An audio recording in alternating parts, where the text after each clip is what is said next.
Vocês já ouviram a história da Pele de Asno? É um conto antigo, também de Charles Perrault, assim como o Pequeno Polegar, né, que a gente leu da outra vez, do século XVII também, 1697, né? Conta a história de um rei que perde a sua esposa e depois deseja se casar com a filha, né? E ela, para fugir do homem que não ama, pede vestidos e prendas quase impossíveis de conseguir, mas ela precisa escapar, né? Será que ela consegue? Vamos ver como. Eu sou doutora Sônia Baldini, pediatra, psicanalista, contoterapeuta e escritora de livros infantis. Vamos lá? Era uma vez um rei, o maior sobre a terra, amável na paz e terrível na guerra, e não havia outro que se comparasse a ele. Os vizinhos o temiam, os seus estados estavam calmos e por todas as partes via-se florir a sombra de suas gloriosas batalhas, as virtudes e as belas artes. A sua adorável esposa, companheira fiel, era formosa e bela, dotada de um espírito tranquilo e doce, e ele se sentia muito feliz de ser seu esposo, mais feliz de ser seu esposo do que de ser rei. Da casta e terna união desse casal, cheio de doçura e concórdia, havia nascido uma filha, com tantas virtudes, que ele se consolava de não ter filhos homens, né? Naquela época, século XVII, acho que ainda hoje, né? Os homens querem sempre um filho homem na família, né? No seu vasto e abastado palácio, tudo era magnífico. Em todo lugar formigava uma grande abundância de cortesãos e valetes. Havia nas cavalariças cavalos grandes e pequenos, de todos os portes, cobertos de belas capas duras de ouro e de bordados. Todavia, o que mais surpreendia toda a gente ao entrar lá era que no lugar mais alto, um grande asno exibia suas enormes orelhas. Essa esquisitice pode gerar estranheza, mas quando se conhece as virtudes sem igual deste animal, não parece que a honra seja demasiado grande. A natureza formou-o de tal modo que nunca fazia estercos, e sim belos escudos e luíses de ouro de todas as feições, que todas as manhãs iam recolher.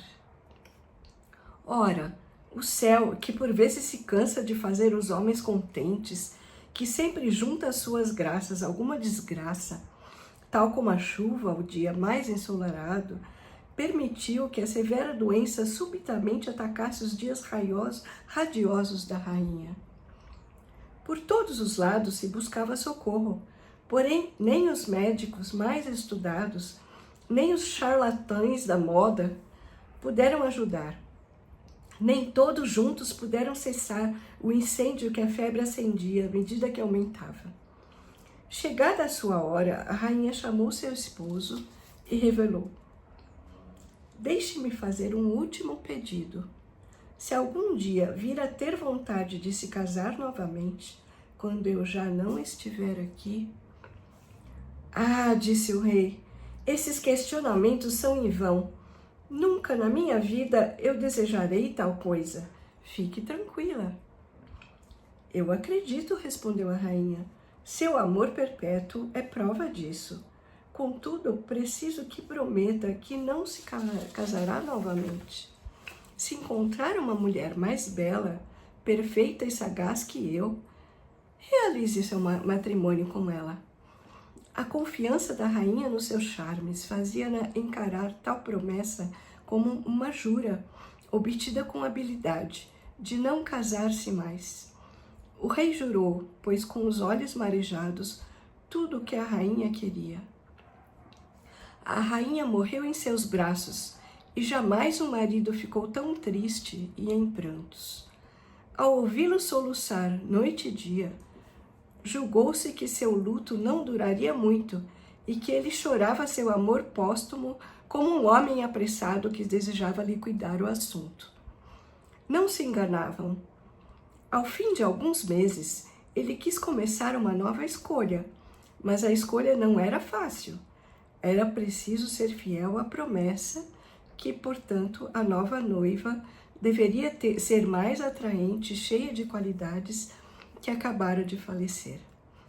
Nem a corte repleta de belezas, nem o campo, nem a cidade, nem os reinos ao redor, aonde se foi procurar, puderam encontrar tal mulher. Só a infanta era mais bela e possuía ainda ternos atrativos de que a falecida carecia. O próprio rei se deu conta e, ardendo de um amor extremo, concluiu loucamente que devia desposar a própria filha. Encontrou mesmo um casuísta que julgou que o caso era condizente. Mas a jovem princesa, triste de ouvir falar de tal amor, lamentava-se e chorava noite e dia. Com a alma cheia de desgostos, ela foi ao encontro da madrinha, que morava numa gruta remota, ricamente ornada de madrepérolas e corais. Era uma admirável fada, que na sua arte não tinha comparação. Não será preciso dizer o que era uma fada nesses felizes tempos, pois tenho a certeza de que sua ama contou para você desde os seus mais verdes anos. Sei o que a traz aqui, disse a madrinha ao ver a princesa. Sei a profunda tristeza de seu coração, mas a meu lado não precisa se preocupar mais. Nada poderá prejudicá-la, contanto que siga os meus conselhos. É verdade que seu pai quer desposá-la. Escutar o seu pedido desvairado seria um grande erro, mas é possível recusá-lo sem que seu coração se enterneça por ele. Peça um vestido que seja da cor do tempo. Apesar de todo o seu poder e de toda a sua riqueza, por mais que o céu em tudo favoreça os seus desígnios, o rei jamais poderá realizar essa promessa. A princesa foi trêmula dizer ao pai, apaixonado, o seu pedido. Imediatamente o rei chamou os alfaiates mais importantes e disse-lhes que, se não fizessem sem demasiada delonga um vestido da cor do tempo, seriam enforcados. O segundo dia ainda não raiara e já lhe traziam o vestido desejado, o mais belo azul celeste, rodeado por grandes nuvens de ouro, de uma cor diáfana. A infanta, invadida de alegria e de tristeza, não soube o que dizer ou como fugir ao seu compromisso.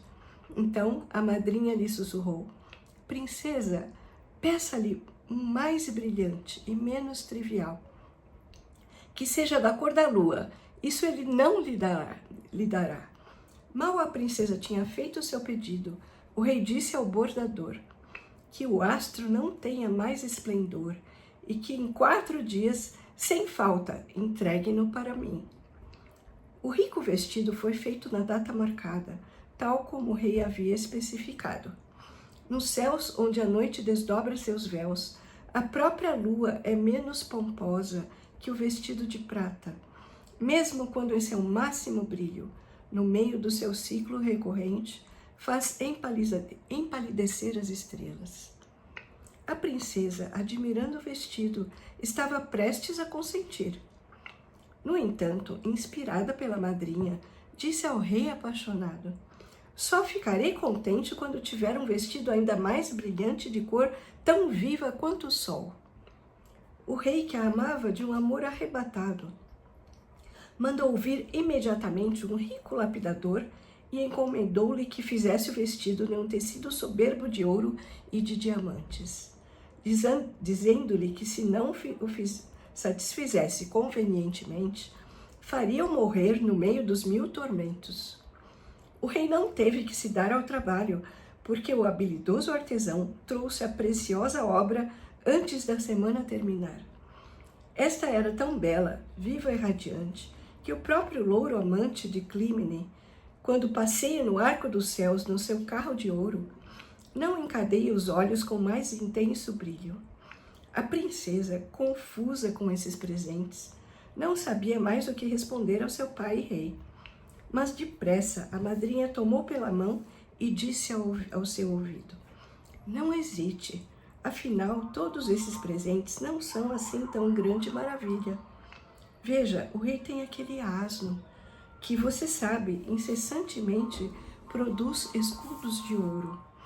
Peça a pele desse raro animal, sendo esta a fonte de toda a sua fortuna, ou muito me engano, isso não lhe será dado.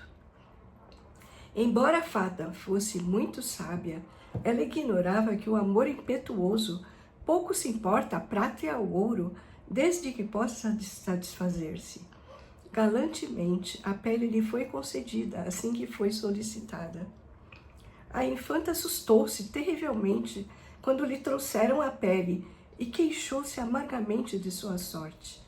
A madrinha apareceu e explicou que quando se faz o bem, nada se deve recear. Orientou-a a deixar crer ao rei que ela estava totalmente disposta a sujeitar-se com ele à lei conjugal. Mas, ao mesmo tempo, ela deveria partir sozinha e bem disfarçada para algum estado longínquo, a fim de evitar um mal tão certo e próximo. Eis aqui, prosseguiu ela, uma arca onde vamos colocar todos os seus vestidos, o seu espelho e artigos de toilette, assim como seus rubis e diamantes. Dou-lhe ainda a minha varinha. Se a levardes na mão, a arca seguirá seu caminho, escondida sob a terra. E se quiser abrir o baú, basta tocar a varinha na terra para vê-lo perante os seus olhos. Para se tornar irreconhecível, a pele de asno será um disfarce perfeito. Esconda-se bem dentro da pele, que ninguém acreditará, sendo tão feia, poder esconder algo tão belo. Mal a princesa saía assim travestida da morada da fada madrinha, o rei que se aprontava para a celebração do feliz casamento. No frescor da manhã, ficou sabendo do seu funesto destino. Não houve casa, caminho ou bulevar que não fosse revistado prontamente, mas foi em vão tanta agitação. Ninguém podia adivinhar o que acontecera à princesa. Espalhou-se por todos os lados um triste e torpe desgosto. Afinal, não haveria bodas, baile ou doces de festa. Desencorajadas, as damas da corte nem quiseram jantar, mas foi sobretudo o padre que ficou triste por almoçar tão tarde e não ter tido oferendas. Nesse ínterim, a infanta seguia o seu caminho com o rosto completamente sujo e cheio de gordura. A todos os andantes estendia a mão e tentava arranjar um lugar para servir, porém os menos delicados e os mais infelizes, vendo-a com tão mau aspecto e tão asquerosa, não queriam escutar nem recolher em casa uma criatura tão imunda.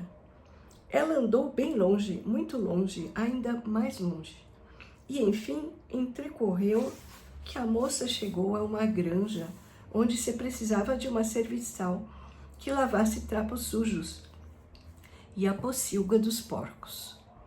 Instalaram-na num canto ao fundo da cozinha, onde os criados, esses insolentes, não faziam nada senão zangá-la, contradizê-la e ralhar com ela. Perseguiam-na sob todos os pretextos, já não sabiam mais que peça lhe pregar, e era o alvo cotidiano de todos os deboches e chistes. Aos domingos, tinha um pouco mais de descanso. Havendo cumprido as suas tarefas da manhã, entrava no quarto e, atrás da porta fechada, desencardia-se, abria a arca e alinhava os potinhos de beleza.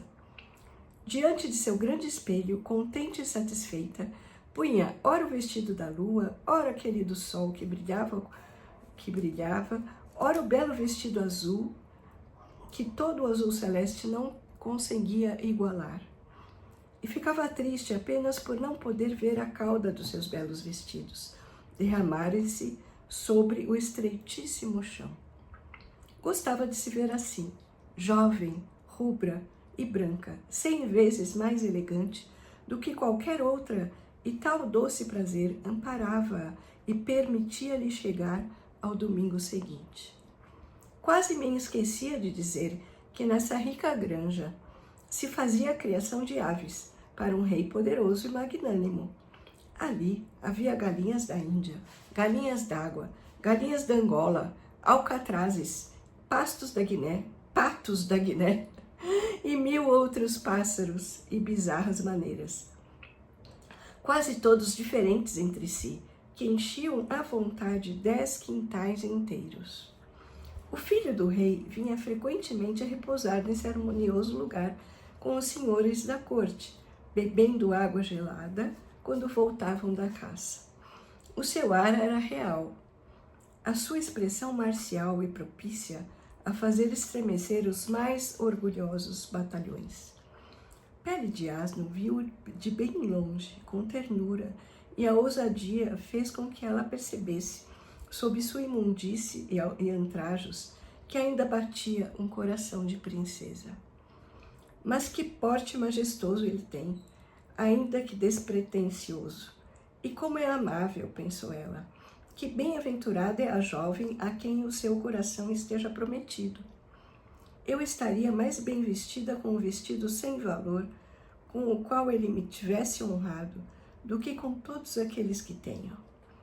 Um dia, o príncipe, andando sem destino de paragem em paragem pela granja, passou numa área obscura onde ficava o humilde aposento de Pele de Asno. Por acaso, pôs um olho no buraco da fechadura. Sendo um dia de festa, ela tinha se arranjado ricamente e posto as esplêndidas roupas, tecidas de ouro fino e grandes diamantes, que rivalizavam com o sol na mais pura claridade. Contemplando-a, o príncipe ficou à mercê de seus desejos, e tal foi seu deslumbramento, que mal conseguia retomar o fôlego ao olhá-la. Independente dos vestidos, a beleza da face, o seu belo perfil, a sua alva brancura, os seus traços finos e a sua frescura juvenil deixaram-no 100 vezes mais fascinado. Mas certo ar de grandeza, mais ainda um pudor modesto e ajuizado, apoderaram-se de todo o seu coração. No calor do fogo, ele esteve 3 vezes para derrubar a porta. Porém, crendo ver uma divindade, por 3 vezes seu braço se deteve por respeito. No palácio, isolou-se, pensativo, e lá suspirava noite e dia. Não queria mais ir ao baile, embora fosse carnaval. Detestava a caça, detestava a comédia, já não tinha apetite e tudo lhe fazia mal ao coração, sendo o fundo de sua doença uma triste e mortal languidez. Indagou-se sobre quem era aquela admirável ninfa que vivia em um recinto ao fundo de uma área tenebrosa, onde nada se vislumbrava em pleno dia.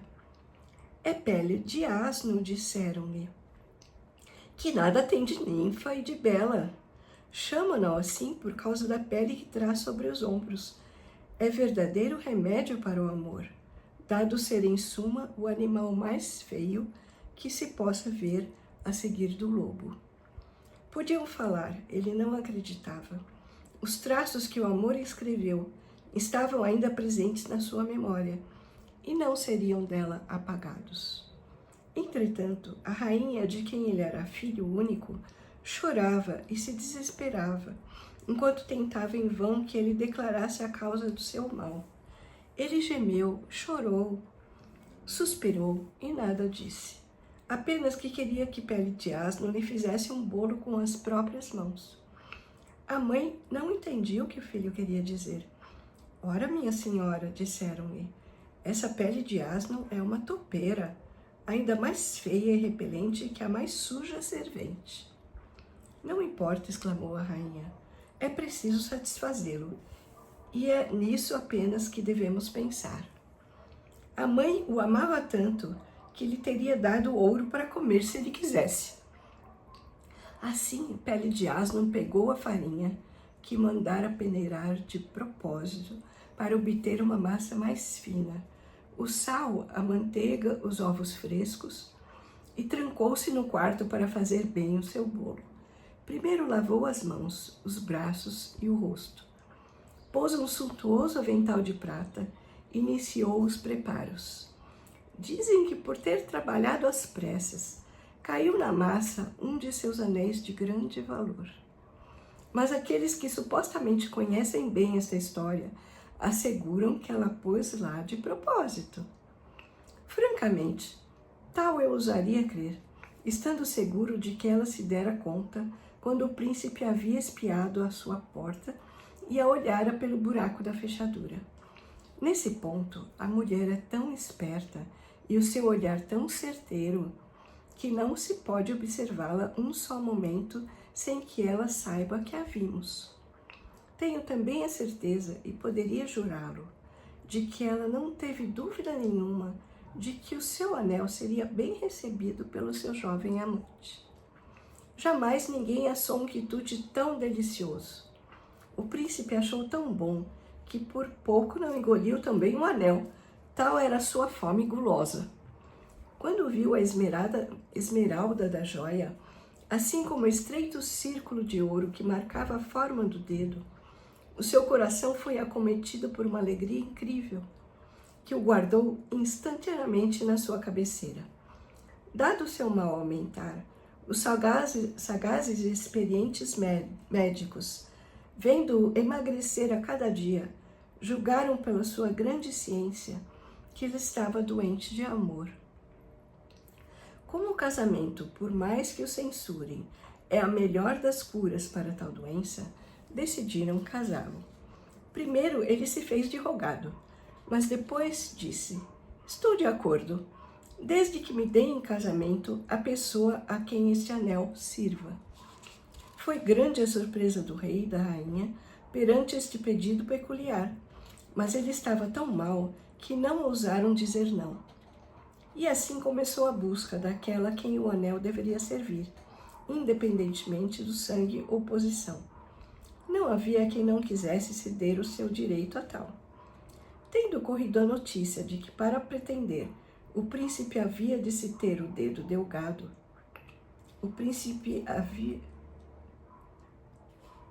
Tendo corrido a notícia de que, para pretender, o príncipe havia de se ter o dedo delgado, as charlatãs viram sua vez e agora tinham os segredos de tornar os dedos bem finos.